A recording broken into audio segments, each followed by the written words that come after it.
Allah telah ridho kepadamu dan murka kepada dua temanmu. Saudara-saudara rahimakumullah, saya mengutip sebuah hadis untuk memperjelas hal ini gitu, tentang skenario hidup.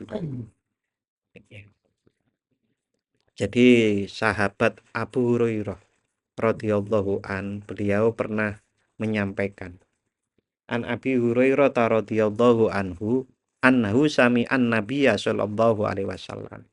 Dari sahabat Abu Hurairah radhiyallahu an, beliau menceritakan pernah mendengar bahwasanya Rasulullah sallallahu alaihi wasallam yaqulu, bersabda. Rasulullah bersabda, inna salasatan fi bani Israil abrasa wa aqra'a wa a'ma. Nih, ada 3 orang di Bani Israel. Pada zaman Bani Israel dulu ada 3 orang. Yang mana 3 orang ini, saya baca bahasa Indonesianya langsung ya. Itu adalah yang pertama, orang yang berpenyakit kusta. Kita nyebutnya lepra nih Pak Dulu. Satu, orang yang berpenyakit kusta atau lepra. Yang kedua, seorang yang botak. Dan yang ketiga, seorang yang buta. Ini hadis diriwayatkan Imam Bukhari ke Imam Muslim. Jadi sahih hadis ini. Kemudian Allah ingin menguji mereka. Menguji 3 orang dengan penyakit kusta, botak, dan buta. Kalau orang penyakit kusta, pinginnya kan mesti sembuh toh Pak. Kalau orang botak disebut botaknya, pinginnya punya rambut. Kalau orang buta disebut butanya, pinginnya apa? Pingin melihat. Allah ingin menguji mereka. Lalu Allah mengutus seorang malaikat kepada mereka. Malaikat itu datang kepada orang yang berpenyakit kusta dan berkata, apa yang paling engkau sukai? Ia menjawab, kulit yang indah, warna yang baik, dan hilangnya penyakit yang telah membuat orang-orang menjauhiku. Lepra itu kan terus kulitnya rontok. Maka yang diinginkan adalah kulit yang indah. Bahkan warnanya baik. Kita ini kan bilang warna yang baik apa? Buatan sing hitam. Tapi di sini pokoknya yang indah, yang baik. Lalu menghilangkan penyakitnya. Maka malaikat itu mengusapnya dan hilangnya penyakitnya. Langsung sembuh.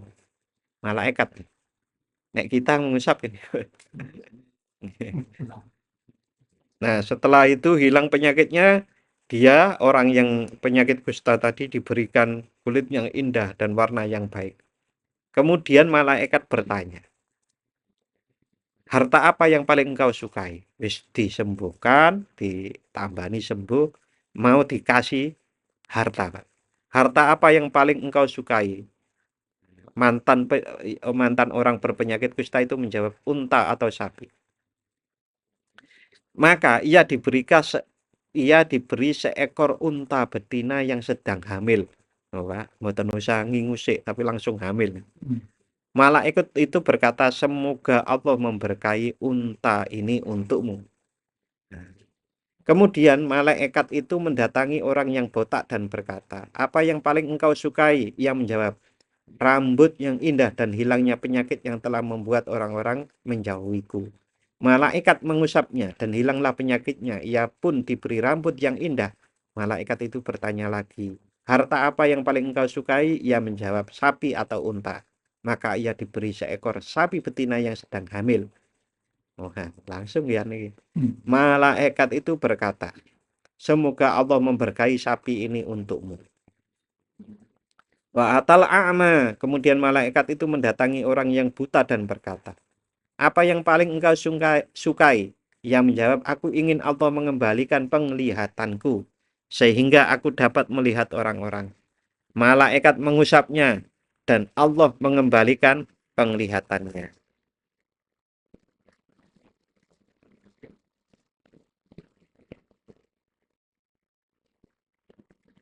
Jadi Bapak-bapak, niki yang penting. Niki penting ya. Malaikat mengusap mata, Allah mengembalikan penglihatan. Niki harus dipahami. berobat seperti apapun kita, yang menyembuhkan adalah Allah. Nah, itu iktikad keimanan harus dibangun seperti itu. Kalau dikembangkan yang lain, sekenyang apapun kita, yang ngasih kenyang adalah Allah. Sekaya apapun kita, sesehat apapun dan sejabatan apapun itu harus iktikadnya seperti itu. Semua yang memberikan adalah Allah Subhanahu wa Ta'ala. Bahkan bagi saya nyampaikan di sini atau di mana kira, bahwasannya kalau nggih di surat Al-Kahfi ingat betul. Ada orang yang adigung adiguno punya kebun buahnya, terus si koncone niki mboten entek sugih, terus mertamu. Wih, kebunmu api? Oh iya, kebun gue. Wah, bengine diwenteki langsung ya, Mas. Angin dan banjir. Wis. Nah, diajarkan kalau menjawabnya kan masya Allah la quwata illa billah. Intinya seperti Oke. Jadi malaikat mengusap mata orang yang buta itu dan Allah mengembalikan penglihatannya. Malaikat itu bertanya, harta apa yang paling kau sukai? Ia menjawab, kambing. Maka ia diberi seekor kambing betina yang sedang hamil. Lalu masing-masing dari ketiganya, masih ingat? Kusta, botak, buta. Lalu masing-masing dari ketiganya itu hewannya berkembang biak.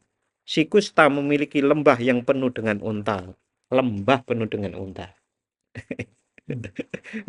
Lah nek mung 100 ping 100, pinten Mbak 100 ping 100 nih? 10.000 sak hektar berarti. Niki sak lembah ya. Nggih mestinya lembah niku nggih lebih dari 1 hektar. Kita itu sebetulnya hidup di lembah to Pak nggih. Niki kan lembahnya Merapi nggih. Napa pun apa? Lembah Merapi. Wong jalan di Berbah ini sampai sini itu masih keturun gini kok. Pak. Leres nggih Pak nggih? Turun. Ronjong masih.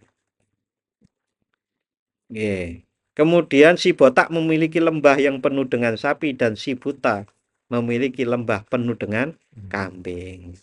Nah, ini skenario berikutnya. Kemudian malaikat itu datang kembali, sudah kaya, sehat.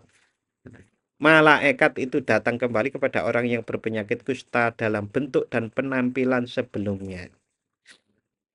Penampilan sebelumnya seperti orang yang berpenyakit kusta itu maksudnya, Pak. Ia berkata, aku adalah seorang miskin yang sedang bepergian jauh. Perjalanan ini membuatku kesulitan. Tidak ada yang bisa menolongku hari ini selain Allah dan kemudian engkau. Aku memohon kepadamu demi zat yang telah memberimu kulit yang indah. Oh, jadi malaikat niku tetap dalam bentuknya. Jadi dulu niku mboten ngertos kalau itu malaikat ngoten lho. Dalam sejarah yang pernah saya dapatkan di dalam tafsir-tafsir, malaikat itu kalau mau manggil manusia, mau ketemu dengan manusia, pasti bentuknya akan jadi manusia. Nabi Ibrahim nggih ngoten nggih. Nabi Ibrahim, Nabi Muhammad. Nabi Muhammad itu sing mboten langsung wujud aslinya pas Mi'raj itu.